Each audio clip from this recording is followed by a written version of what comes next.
다음에는 세월호 국정조사 특별위원회 소식으로 가보죠. 당초 다음 달 4일부터로 예정이 돼 있습니다마는 오늘 청문회 증인 채택과 관련해서 여야 간사회동이 있었는데 접점을 찾지 못했습니다.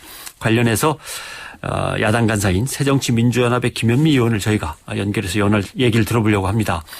인터뷰에 앞서서 말씀드릴 것은 새누리당 간사인 조원진 의원한테도 전화 인터뷰를 요청했습니다만 일정상 인터뷰가 어려우시다고 하니까 부득이하게 야당 간사 김현미 의원에게 저희가 질문을 던질 수밖에 없습니다.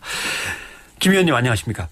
네, 안녕하세요. 네. 연일 수고가 많으신데 네. 새누리당은 언론기관 증인 채택을 거부한다는 거죠? 네, 어제까지는 저희가 언론기관에 대해서 방송사죠. KBS, MBC, JTBC, MBN에 대해서 증인 채택을 합의를 했습니다. 예. 하기로. 그런데 오늘 아침에 오시더니 갑자기 방송사에 대한 증인 채택을 못하겠다. 이렇게 이야기를 하셨어요. 네. 예. 그래서 왜 그러시나 저도 좀 생각을 해보니까 사실 어제 저희가 헤어질 때까지 예.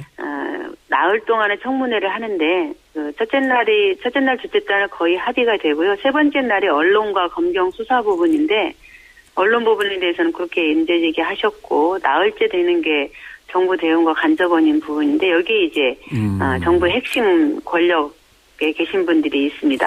정리를 하자면 예. 언론기관, 방송사 예. 사람들을 증인으로 채택하자라고 합의를 했다가 합의가 결렬됐는데 갑자기? 아니요. 합의가 이미 돼 있는데 저쪽에서 취소를 한 건데. 갑자기 와서 거부.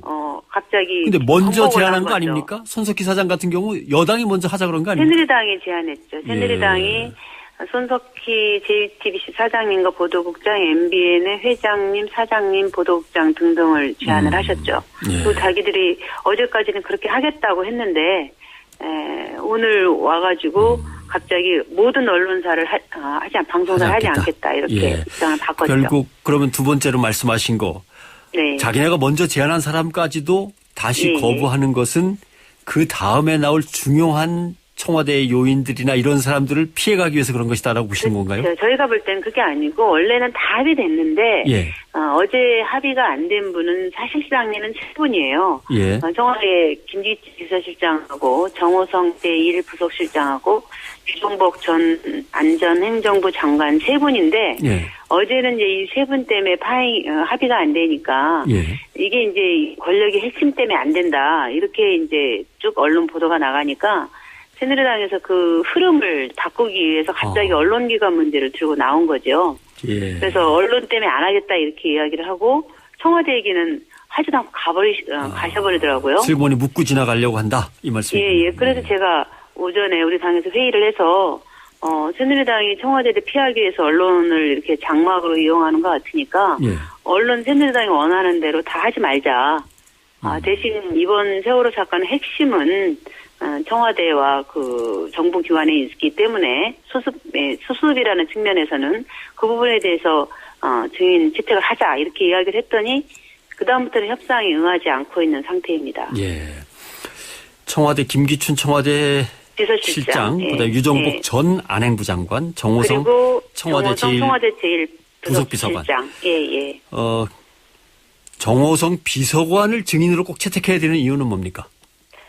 지금 우리가 세월호 사건의 수습 과정을 보면서 청와대에서 우리가 모두 이해할 수 없는 것은 그날 아침부터 대통령께서 중앙재해대책본부 중대본에 갈 때까지 7시간의 행적에 대해서 아는 사람이 아무도 없고요. 예. 비서실장도 모른다고 하고요. 답을 해주는 사람이 아무도 없습니다. 그러면 당연히 저희들로서는 국민들의 가지고 있는 의혹이 대통령께서는 과연 그날 7시간 동안 무엇을 하셨는지, 무슨 보고를 받고 어떠한 지시를 내렸는지, 그 지시가 정당한 것이었는지에 대해서 저희가 질문을 하지 않을 수가 없습니다. 그런데 대통령의 그 7시간의 동선에 대해서 아무도 답을 주지 않고 있고 모른다고만 합니다. 그러면은 비서실장이 모른다고 한다면 청와대 제1부속실장은 대통령을 가장 지근거리에서 보좌하는 비서관입니다. 예. 그렇다고 한다면 비서실장이 모른다고 한다면 대통령이 가장 가까이 빅 있는 그림자라고 할 수 있는 제1부속실장이 나와서 그날 일정에 대해서 좀 얘기를 해서 국민들의 의혹을 풀어달라 이렇게 이야기를 하는데 세간에 뭐 청와대 문고리 3인방이라고 하는 분들이 계신데 그중에 한 분이시거든요. 문고리 권력. 예. 네네. 협상을 해보니까 거의 김기춘 실장보다 더 센 것 같더라고요. 아, 그렇습니까? 네. 그럴 수가 있는지 모르겠습니다만 아무튼 제가 오늘 여당 연결을 못했기 때문에 여당 입장에서 좀 얘기를 해야겠습니다. 네네. 이 정쟁으로 몰고 가는 거 아니냐? 대통령의 그 행적이 그렇게 세월호의 진상하고 관련이 있냐라고 묻는다면 뭐라고 얘기하시겠습니까? 왜냐면 최후의 수습에 대한 이 결정을 내리는 것은 어쨌든 대통령이 하신 일입니다. 네. 그리고 저희가 조사기관 때도 말씀드렸지만 대통령은 이걸 해경에게 지시를 내리셨죠. 그런데 9시 19분에 보고를 받고 ITN을 보고 상황 파악을 하고 10시에 대통령이 보고를 합니다. 예. 그리고 10시 반에 대통령이 지시사항이 나오는데 해경을 통해서 이거를 구조작업을 해라 이렇게 했는데 우리는 그 해경을 통해서 하는 작업이 적절했는지에 대해서 저희들이 몇 가지 사례를 들어서 아니다라는 이야기를 했고 보다 근본적인 것은 어떻게 대통령이 그러한 엄청난 재난 상황이 발생을 했는데 보고를 받기까지 40분이 넘게 걸리고 대통령의 지시가 나오기까지 30분이 걸렸는가.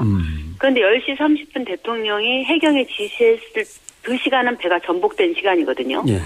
그래서 이런 국가의 재난 시스템이 돼가지고는 안 되지 않느냐. 그래서 대통령께서는 그날 그러면 무엇을 어떻게 했는지 저희들이 물어보니까 7시간에 대한 행방 자체가 알 수 없다라는 겁니다. 네. 그리고 그날 대통령은 청와대에서 단 한 번도 회의를 열지 않았습니다. 이 문제를 가지고.